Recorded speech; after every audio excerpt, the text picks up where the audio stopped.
Hello guys, welcome to our channel. This new video. আজকে আমরা সাধারণ একটা রান্না দেখাবো, ডিম দিয়ে আলু দিয়ে রান্না। প্রথমে আমরা ডিমটা ভালো মতো ভেজে নিব। যতক্ষণ না লাল হচ্ছে ততক্ষণ পর্যন্ত ভেজে নিতে হবে। এটা হালকা ভাজলেও হবে।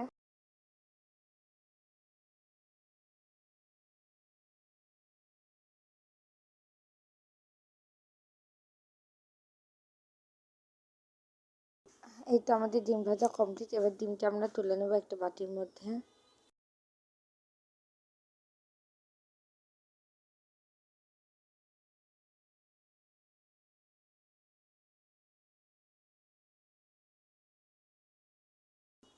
এবার কড়াইতে আগে থেকে বেটে রাখা বাটা মশলাগুলো দিয়ে দিব।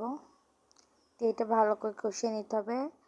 আর কষানোর সময় সামান্য কিছু পরিমাণ পানি মেশাতে হবে, যাতে কষানো মশলাগুলো লেগে না যায় কড়াইতে।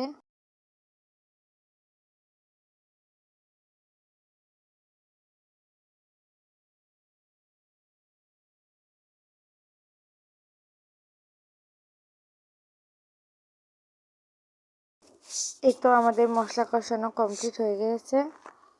এবার আমরা মশলাতে আগে থেকে ভেজে রাখা ডিম এবং আলুটা দিয়ে দিব।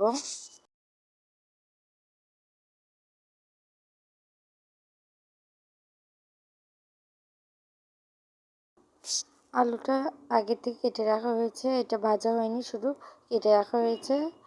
আর ডিমটা আগে থেকে ভেজে নেওয়া হয়েছে। ডিম আলু একসাথে এর মধ্যে দিয়ে দিব।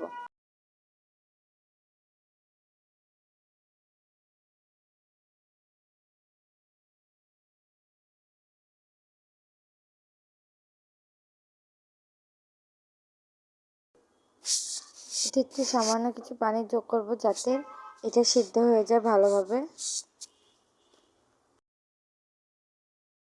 এই তো আমাদের আলুটা সিদ্ধ হয়ে গিয়েছে। এবার সিদ্ধ আলুর মধ্যে আগে থেকে ভেজে রাখা ডিমগুলো দিয়ে দিব ভালোভাবে।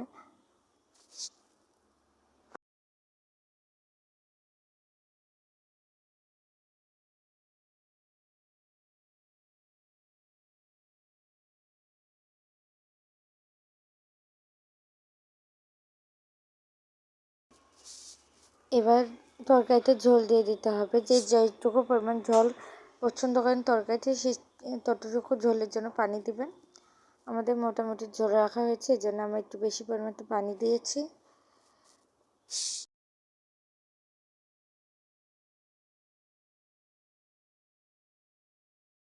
পানি দেওয়ার পর আমরা ঢাকনা দিয়ে ঢেকে দিয়েছিলাম। এই যে ঢাকনাটা খুলে দিলাম, আমাদের ডিম আলু রান্না হয়ে গিয়েছে। এবার এটা আমরা আগে থেকে ভেজে রাখা গরম মশলা গুঁড়ো করে রেখে দিয়েছিলাম, সেটার মধ্যে দিয়ে দিলাম। গরম মশলা গুঁড়ো দিলে এটা খেতে সুন্দর মজা লাগে এবং গন্ধটাও সুন্দর বেরোয়। এই জন্য আমরা গরম মশলাটা দিয়ে দিলাম। এটা আমাদের ডিমের তরকারি প্রস্তুত।